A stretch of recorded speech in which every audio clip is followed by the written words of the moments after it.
মিডের আগে আমরা মোটামুটি চারটে চ্যাপ্টার করছি না, ফিকশনের উপরও কোশ্চেন ছিল তো ফিকশনের উপর কোশ্চেন মিডে। আচ্ছা আমাদের হচ্ছে ফাইবার মাইগ্রেশন থেকে শুরু হবে, তোমাদের হচ্ছে ফাইনাল পরীক্ষার জন্য যা পড়ানো হবে সেটা হচ্ছে ফাইবার মাইগ্রেশন থেকে শুরু। অলরেডি আমি কিন্তু ক্লাস নিচ্ছি, যে তোমাকে ক্লাস করেনি এই জন্য আমি একটা হচ্ছে আজকে ওভারভিউ ক্লাস করব তোমাদের সুবিধা। আর আগামী দিন যে সিটি আছে, মঙ্গলবার দিন সিটি আছে, যা পড়াবো তার উপরে সিটি হবে, ঠিক আছে? সো আমি ক্লাসটা আবারও রিপিট করার চেষ্টা করছি। আচ্ছা এখন আসেন যেটা পড়বো সেটা হচ্ছে ফাইবার মাইগ্রেশন। ফাইবার মাইগ্রেশন সম্পর্কে কথা বলা হয়েছে। মাইগ্রেশন জিনিসটা আসলে কি? মাইগ্রেশন মানে হচ্ছে স্থানান্তর। কোনো একটা কি, যখন আমরা কোনো একটা বস্তুর উপরে ধরেন কোনো একটা বস্তুর উপর কি করি, ফোর্স প্রয়োগ করি, জানেন? যখন আমি কোনো একটা বস্তুর উপর ফোর্স প্রয়োগ করবো তখন কি হয় বলেন তো?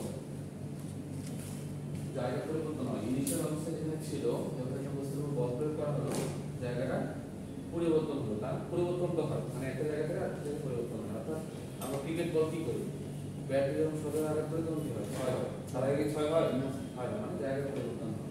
অর্থাৎ ফাইবার মাইগ্রেশন যেটা বলা হয়েছে সেটা হচ্ছে যখন ধরেন এক্সিস লেন্থ, অর্থাৎ ইনিশিয়াল অবস্থায় যে লেন্থটা ছিল, কি বলছিলাম, ইনিশিয়াল অবস্থায় যে লেন্থটা ছিল এই জায়গা থেকে যখন আরেকটা এক্সিসের যে পরিবর্তনটা হয় সেটাকে আমরা বলছি ফাইবার মাইগ্রেশন।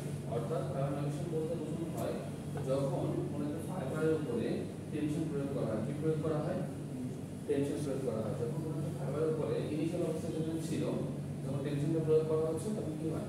জায়গা পরিবর্তন হয়, অর্থাৎ ফাইবারের মাইগ্রেশন হয়। এরকম যদি ঘটে তাকে কি বলা হয়? ফাইবার মাইগ্রেশন বলা হয়। অর্থাৎ সোজা বাংলা কথায় একটা এক্সিস থেকে আরেকটা এক্সিসের যে পরিবর্তনটা হয় সেটাকে কি বলা হয়? ফাইবার মাইগ্রেশন বলা হয়। ক্লিয়ার? এখন আসেন ফাইবার নিয়ে আমরা অনেকগুলো, ধরেন কখনো যদি বলা হয় যে ডিফাইন ফাইবার, তাহলে কি বলবো আমরা বলেন তো? ফাইবার কাকে বলবো?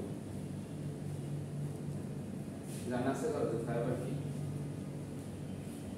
আচ্ছা লিখে রাখেন, fibre is a small entanglement. Fibre হচ্ছে কি? খুবই তরুণ বা খুবই ক্ষুদ্র টাইপের যেটা, সেটাকে কি বলা হয়? ফাইবার বলা হয়। আর একটা জিনিস আমরা বুঝতে পারি যে আসলে ফাইবার মাইগ্রেশনটা ঘটে কিনা। আচ্ছা আমাদের টেক্সটাইলের ইনিশিয়াল অবস্থায় আমরা কি করি বলেন তো? প্রথম আমরা পাই হচ্ছে র ম্যাটেরিয়াল, তাই না? প্রথম কি পাই? র ম্যাটেরিয়াল থেকে কি আসে? ফাইবার আসে না? ফাইবার থেকে কি হয়? ইয়ার্ন হয়। ইয়ার্ন থেকে আমরা কই যাই? কাপড়টা লিডিং এ যায়। লিডিং এ যায় কোন কি হয়? আমরা কাপড় পাই। লিডিং অথবা কি হয়? লিডিং এ ফেব্রিক তৈরি হয়, তাই না?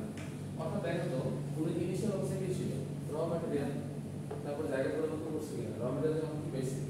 ফাইবার। ফাইবারের পর আমরা কি পেলাম? ফাইবার থেকে ইয়ার্ন পেলাম। ইয়ার্ন থেকে আমরা কি পেলাম? ফেব্রিক। অর্থাৎ ফাইবার মাইগ্রেশন বলতে যেটা বলা হচ্ছে যে ইনিশিয়াল অবস্থায় যেটা থাকবে ক্রমান্বয়ে এটা কি হবে? চেঞ্জ হতে থাকবে। ঠিক আছে?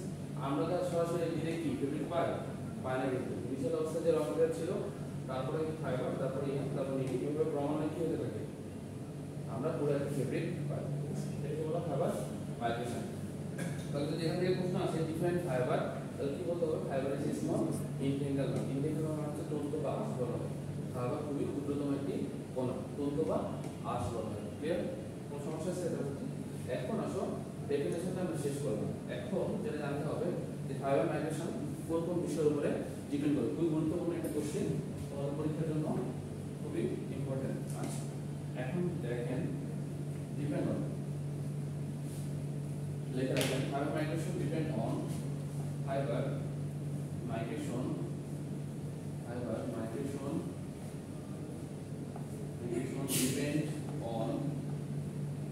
ডিপেন্ড অন তিনটা জিনিসের উপরে ডিপেন্ড করে। কয়টা জিনিসের উপরে ডিপেন্ড করে? তিনটা জিনিসের উপর। নাম্বার 1 যেটা হচ্ছে স্টেপল লেন্থ অফ ফাইবার।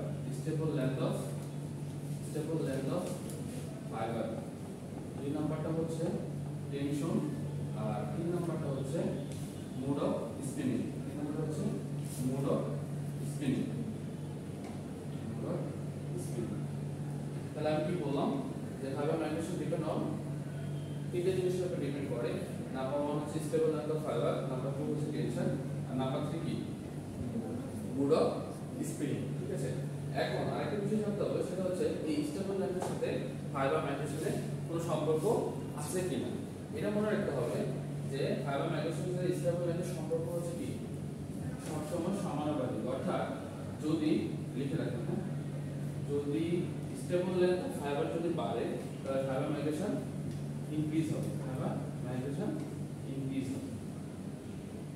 এই চিহ্ন দ্বারা বোঝায় কি বৃদ্ধি পাবে, এই চিহ্ন দ্বারা বৃদ্ধি পাওয়া বোঝায়, আর এই চিহ্ন দ্বারা কি বোঝায় ডিক্রিজ।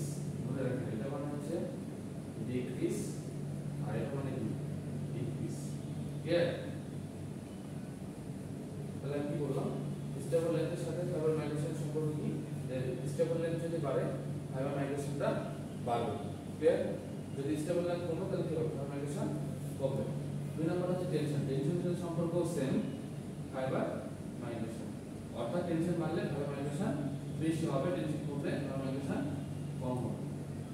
বুঝছো? সম্পর্কটা হচ্ছে সমানুপাতিক। সমানুপাতিক মানে কি, একটা যদি বাড়ে আরেকটা বাড়বে, ব্যস্ত অনুপাতিক হলে কমবে। সমানুপাতিক মানে কি, একটা বাড়লে আরেকটা বাড়বে, একটা কমলে আরেকটা কমবে। তো স্টেবল লেন্থ অফ ফাইবার যদি বাড়ে তাহলে ফাইবার মাইগ্রেশন কি হবে, বাড়বে। টেনশন যদি বাড়ে ফাইবার মাইগ্রেশন বাড়বে। আর নাম্বার 3 হচ্ছে মোড অফ স্পিনিং। স্পিনিং এর কথা যেটা বললাম, স্পিনিং কাকে বলে আমরা সবাই বলি টেক্সটাইলের গুরুত্বপূর্ণ একটা পার্ট হচ্ছে স্পিনিং। আমরা জানি টেক্সটাইলের কয়টা পার্ট, 4টা। কি কি টেক্সটাইলের 4টা মেজর আছে, কি কি?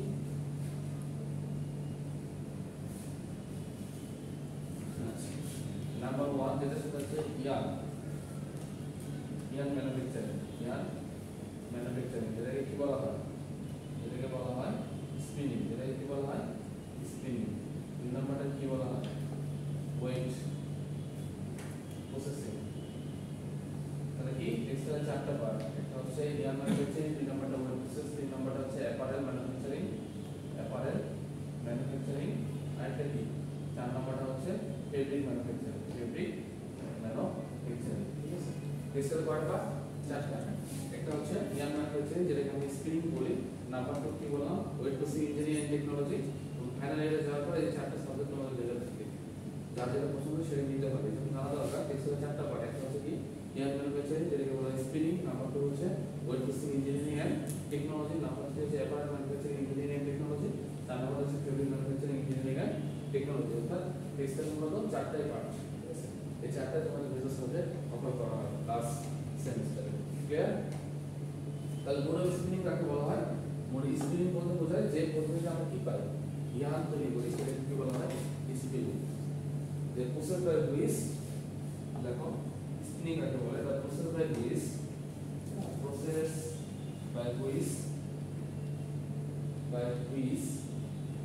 yarn is লেখা বোঝা যায়, বোঝা যায় তো? yarn is made from raw material is called spinning, অর্থাৎ যে পদ্ধতিতে র ম্যাটেরিয়াল থেকে কি করা হয়, র ম্যাটেরিয়াল লিখতে পারো অথবা কি লিখতে পারো ফাইবার লিখতে পারো। অর্থাৎ যে পদ্ধতিতে র ম্যাটেরিয়াল থেকে অথবা ফাইবার থেকে ইয়ার্ন তৈরি করা হয় সেই পদ্ধতিকে বলা হয় স্পিনিং। মনে রাখবে, অর্থাৎ এক কথায় স্পিনিং বলতে বোঝায় যে পদ্ধতিতে ইয়ার্ন তৈরি করা হয় সেটাকে বলা হয় স্পিনিং। ক্লিয়ার? লিখে রাখো না, স্টেপের মধ্যে কি হবে আসতেছে। Process by which yarn is made from raw material or fiber that is called spinning. Clear? ঠিক আছে, এখন সব গুরুত্বপূর্ণ আরেকটা জিনিস জানা দরকার, সেটা হচ্ছে খুবই গুরুত্বপূর্ণ, সেটা হচ্ছে স্টেপল লেন্থ কি। স্টেপল লেন্থ কি আমাদের ধারণা আছে, স্টেপল লেন্থ কি? আচ্ছা, এখন আমরা ইন্টারন্যাশনালি অনেক কিছু মেজার করি, আর কিছু মেজার করার জন্য আমরা কিছু ইন্টারন্যাশনাল পদ্ধতি ইউজ করি। আমরা কি এরকম কোনো নাম শুনছি, AABCC অথবা ISO, এগুলো নাম শুনছি কখনো? এগুলো হচ্ছে ইন্টারন্যাশনাল পদ্ধতি, যেগুলোতে আমরা কি করি টেক্সটাইলে যত টেস্ট আছে এই টেস্টগুলো আমরা এগুলো ইন্টারন্যাশনাল পদ্ধতি ইউজ করে আমরা করি। ISO মানে হচ্ছে international standard organization. International standard কি বললাম অর্গানাইজেশন লিখে রাখো না অর্গানাইজেশন যেগুলো ভালো হবে যেগুলো বলবো ইন্টারন্যাশনাল স্ট্যান্ডার্ড অর্গানাইজেশন আর এএপিসিসি মানে কি এএপিসিসি মানে কি ধারণা আছে আচ্ছা এটা মানে হচ্ছে কি American association of textile color and chemistry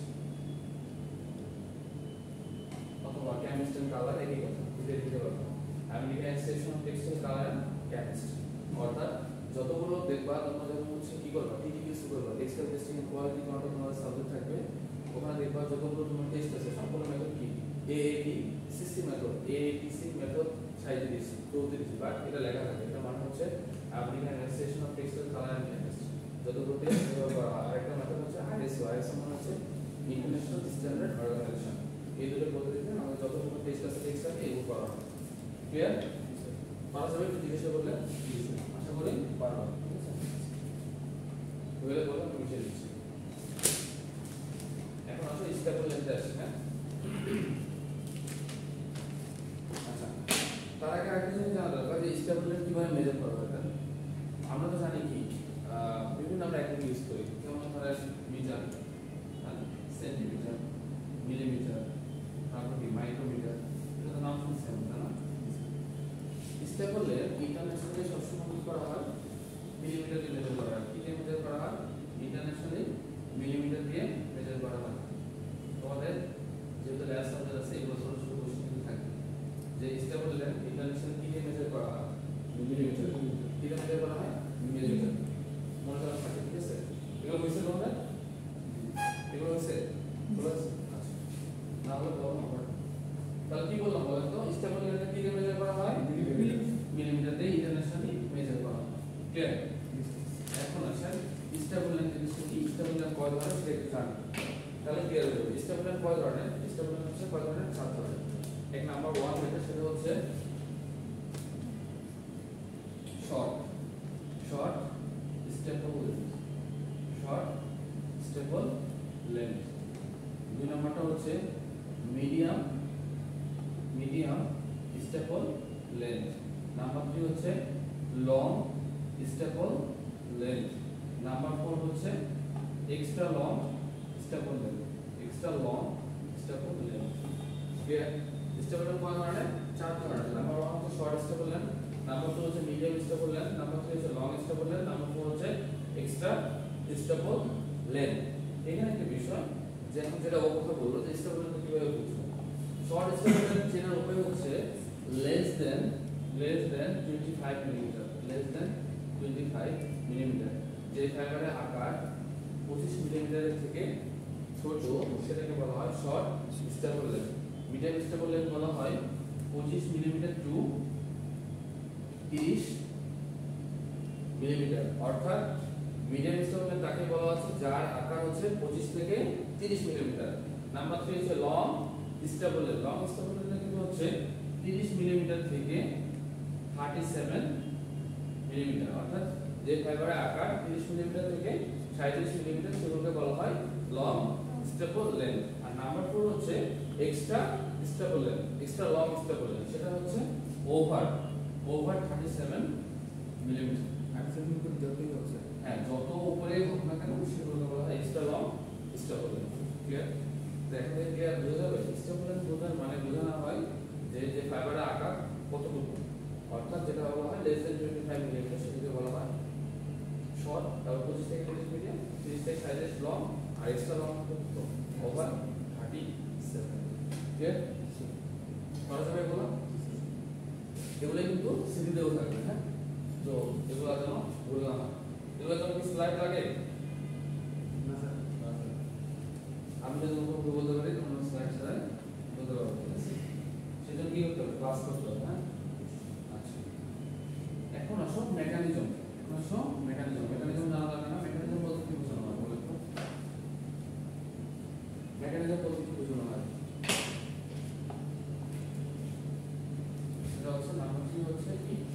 fibre migration mechanism, fibre migration mechanism, migration mechanism. তোমাদের এই বলে কোনো কোশ্চেন আছে? আচ্ছা, fibre migration mechanism, fibre migration কিভাবে করে তাই না? তো বিভিন্ন বিজ্ঞানের বিভিন্ন সময় কি দিচ্ছে, মতবাদ দিচ্ছে না? বিজ্ঞানের মর্টন আছে, কি নাম? মর্টন। মর্টন নামে একজন বিজ্ঞানী আছেন, তিনি সর্বপ্রথম খেয়াল করেন যে ফাইবার মাইগ্রেশনটা কিভাবে ঘটে। অর্থাৎ উনি বলেছিলেন, উনি একটা কথা বলছিলেন, তিনি হচ্ছে টেনশনের কথা বলছিলেন। কার কথা বলছিলেন? টেনশন। অর্থাৎ যখন ইনিশিয়াল অবস্থা কি থাকে, ফাইবার ইনিশিয়াল অবস্থা থাকে, বাট এটার উপর যখন টেনশন প্রয়োগ করা হয় তখন এই এক্সিসের পরিবর্তন হয়, অর্থাৎ একটা এক্সিস থেকে আরেকটা এক্সিসের পরিবর্তন ঘটে, তখন কি হয়? ফাইবার মাইগ্রেশনটা ঘটে। ঠিক আছে? বিজ্ঞানী মর্টন ছিলেন, বিজ্ঞানী মর্টন হচ্ছে কি ফাইবার মাইগ্রেশন সম্পর্কে কি করছে, প্রতিবাদ করছে। তার কথা ছিল এরকম যে ফাইবার ইনিশিয়াল অবস্থা যে অবস্থায় ছিল, এটার উপর যখন টেনশন দেওয়া হয়, টেনশন মানে কি? চাপ প্রয়োগ করা হয়, প্রেসার দেওয়া হয়, তখন কি যে এক্সিসে থাকে ওই এক্সিসে কি হয়? পরিবর্তন হয়। অর্থাৎ এরকম হয় ব্যাপারটা। হ্যাঁ, ধরো এরকম অবস্থায় যাচ্ছিল না, আবার আসবে, আবার যাবে, আবার আসবে, আবার যাবে, আবার আসবে, এভাবে কি হয়? কন্টিনিউয়াস কি হয়? পরিবর্তন চলতে থাকে এবং পরিবর্তন হয়। যদি এরকম ঘটে তখন কি ফাইবার মাইগ্রেশনটা ঘটবে। এই কথাটাই কিন্তু মর্টন করেছে। ঠিক আছে? যদি কখনো বলা হয় ফাইবার মাইগ্রেশন কিভাবে ঘটে, তখন বিজ্ঞানী মর্টন বলেন হ্যাঁ, তখন চাপ বা টেনশনের কথা বলতে হবে। কারণ হচ্ছে তিনটা জিনিসের কথা বলছিলাম। এক নম্বর হচ্ছে কি স্টেবল ফাইবার, দুই নম্বরটা হচ্ছে টেনশন, তিন নম্বরটা হচ্ছে মোড অফ স্কেল। ক্লিয়ার তো? এখন আছেন ফ্যাক্টর, কি কি ফ্যাক্টর ফাইবার মাইগ্রেশনের জন্য ঘটে, কি কি ফ্যাক্টর? নাম্বার 1 যে ফ্যাক্টরটা সেটা হচ্ছে কি হতে পারে বলেন তো? নাম্বার যে 1 ফ্যাক্টর সেটাকে বলা হয় হচ্ছে স্টেবল লেন্থ, স্টেবল লেন্থ। এটার উপরে কি ফাইবার মাইগ্রেশনটা ডিপেন্ড করে। কারণ কি বলেন তো? স্টেবল লেন্থটা চার ধরনের হয়, চার ধরনের হলে তো চার ধরনের পরিবর্তন হতে পারে, কারণ আকারটা কম বেশি আছে। দুই নম্বরটা হচ্ছে ফাইনেস। ফাইনেস বলতে আমরা কি বুঝি বলেন তো? ফাইনেস সম্পর্কে ধারণা আছে? ফাইনেস কি? ফাইবারে ফাইনেস মানে হচ্ছে কোন একটা সুতা কতটুকু চিকন, সেটাকে বলা হয় ফাইনাল। ফাইনাল থেকে এসেছে ফাইনেস। আর একটা জিনিস হচ্ছে কোন একটা সুতা মোটা, সেটাকে বলা হয় কোর্স। সেটাকে কি বলা হয়? কোর্স। অথবা কি বলা হয়? কোর্স বলা হয়, অথবা কি বলা হয়? কোর্সার বলা হয়। হ্যাঁ, কোর্সার বলা হয়। ক্লিয়ার? কোন একটা সুতা কি পরিমাণ চিকন সেটাকে বলা হয় ফাইনেস অথবা ফাইনাল। আর কোন একটা সুতা কতটুকু মোটা সেটাকে কি বলা হয়? কোর্স বা কোর্সার। ঠিক আছে?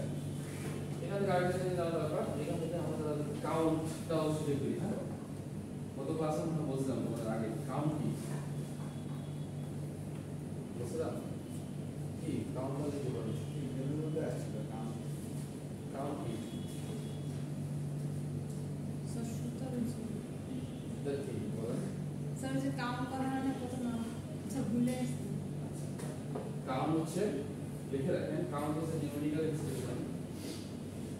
Count is a numerical expression. Numerical expression, numerical expression which indicate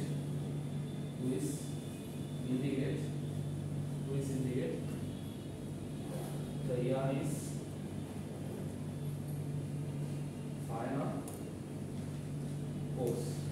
অর্থাৎ কাউন্ট বলতে এটাকে বোঝানো হয় যে কোন একটা সুতা কতটুকু চিকন বা মোটা সেটাকে বলা হয় কাউন্ট। এটাতে আমরা মেজার করি। The count is a numerical expression which indicate the yarn is fine or coarse. That is called count. আর কাউন্ট হচ্ছে দুই ধরনের, একটা হচ্ছে কি ডিরেক্ট কাউন্ট, আর একটা হচ্ছে ডিরেক্ট কাউন্ট, আর একটা হচ্ছে ইনডিরেক্ট কাউন্ট। ওকে, দুটো করে রাখলেই হবে। ডিরেক্ট কাউন্ট আর হচ্ছে ইনডিরেক্ট কাউন্ট। বোঝা যাচ্ছে তো? করা কোনো কোশ্চেন থেকে জিজ্ঞেস করতে পারো।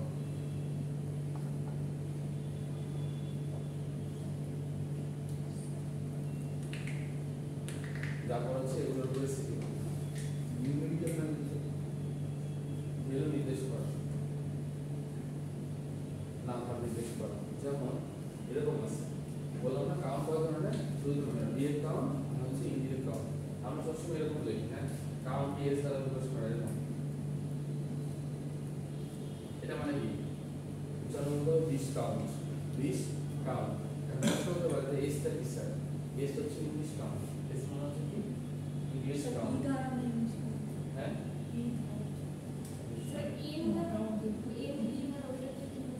ইংলিশ কাউন্ট কি, হ্যাঁ এটা কাউন্ট বোঝানো হয়, দেখো কাউন্ট বোঝানো হয়, 20 count, 30 count, count English count, তো এস দিয়েও কাউন্ট বোঝানো হয়। যেমন আমি যেটা বলছিলাম ডিরেক্ট কাউন্টে কি হয়, ডিরেক্ট কাউন্টের উদাহরণ হচ্ছে ট্যাক্স, নাম শুনছো, ট্যাক্স বলা হয়। আর ইনডিরেক্ট কাউন্ট হচ্ছে ইংলিশ কাউন্ট, এন ই। তো এরকম থাকে কাউন্টের ক্ষেত্রে এরকম বলা হয় যে 20 ট্যাক্স, 20 ট্যাক্স প্রতি কি বোঝানো হয়, পরীক্ষা প্রশ্ন আছে যে ট্যাক্স কাকে বলে, এরকম সব পরীক্ষা তোমরা বলো, তোমরা যত টেক্সটাইলে পড়াশোনা করো তো এমন কোনো চাকরি পরীক্ষা নাই তোমাদের এগুলো করবে। তোমাদের প্রথম কোশ্চেন থাকবে কাউন্ট কি, কাউন্ট কয় ধরনের, এত ট্যাক্স বলতে কি বোঝায়, এত ইংলিশ কাউন্ট বলতে কি বোঝায়, পারলে চাকরি হবে না হয় নাই। যেমন আমরা যেখানে পরীক্ষা দিতে জানা কেন সেই কোশ্চেনগুলো আমাদেরকে পড়া হয়। এখন আসলে ট্যাক্স কাকে বলে, ট্যাক্স কাকে বলে কারণ ধারণা আছে, অর্থাৎ 1000 মিটার সুতার ওজন যত গ্রাম সেটাকে বলা হয় ট্যাক্স বলা হয়। তাহলে এক ট্যাক্স বলতে কি বোঝায়, 1000 মিটার সুতার ওজন 1 গ্রাম, সেটাকে বলা হয় 1 ট্যাক্স। 20 ট্যাক্স বলতে কি বোঝানো হয়, যে 1000 গ্রাম সুতার ওজন কত গ্রাম, 20 গ্রাম, সেটাকে বলা হয় ট্যাক্স বলা হয়, 20 ট্যাক্স বলা হয়। ক্লিয়ার? অর্থাৎ 1000 মিটার সুতার ওজন যত গ্রাম সেটাকে বলা হয় ট্যাক্স বলা হয়। তাহলে 20 ট্যাক্স বলতে বোঝানো হয় 1000 মিটার সুতার ওজন 20 গ্রাম, সেটাকে বলা হয় 20 ট্যাক্স। 30 ট্যাক্স বলতে কি বোঝানো হয়, 1000 মিটার সুতার ওজন 30 গ্রাম, অর্থাৎ এত মিটারের মধ্যে কত, এত মিটারের মধ্যে কত গ্রাম সেটাকে বলা হয় ট্যাক্স। তাহলে হচ্ছে কি 1000 মিটার সুতার ওজন 30 গ্রাম। আর বুঝলে আমার আচ্ছা 20 ট্যাক্স আগে সেখানে আমাদের ট্যাক্স কাটতে বলে, ট্যাক্স মানে হচ্ছে ধরো 1000 মিটার সুতা আছে, এই 1000 মিটার সুতার ওজন যত গ্রাম হবে সেটাকে আমরা ট্যাক্স বলি। ধরো এখানে 1000 মিটার সুতা দেওয়া আছে, ওজন করবা যতটুকু হবে সেটাকে বলা হয় ট্যাক্স বলা। তাহলে 20 ট্যাক্স বলতে বোঝানো হয় যে 1000 মিটার সুতার ওজন 20 গ্রাম, গ্রামে কনভার্ট করা। তাহলে 1000 মিটার সুতার ওজন যদি 20 গ্রাম হয় সেটাকে বলা হয় 20 ট্যাক্স। আর বড় হয় বুঝবা। আর এটা হচ্ছে কি ইংরেজি কাউন্ট, ইংলিশ কাউন্ট করতে বলে। আচ্ছা আরেকটা জিনিস মনে রাখতে হবে, একটা এগুলো হচ্ছে আচ্ছা এক হ্যাং সমান কত ইয়ার জানো, 176 হ্যাঁ 76 40 ইয়ার। এটা কিন্তু তোমরা এগুলো কিন্তু না তোমাদের জন্য লাগবে, যেহেতু টেক্সটাইলে পড়াশোনা করো এগুলো তোমাদের লাগবে, আর কিছু লাগবে না। 840 ইয়ার, 840 ইয়ার। তো ইংলিশ কাউন্ট কাকে বলে দেখো,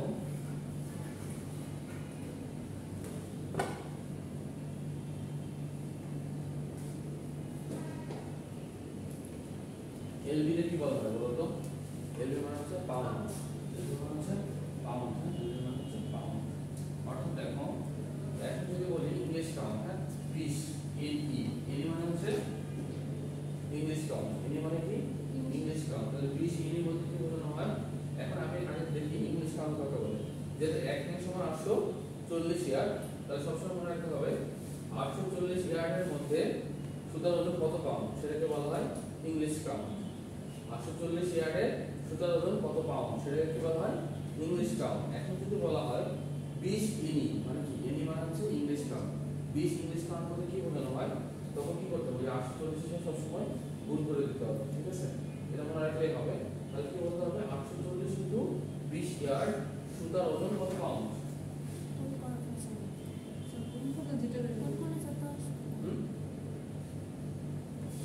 মনে রাখতে 1 পাউন্ড, সেটাকে বলা হয় 20 ইংলিশ কাউন্ট।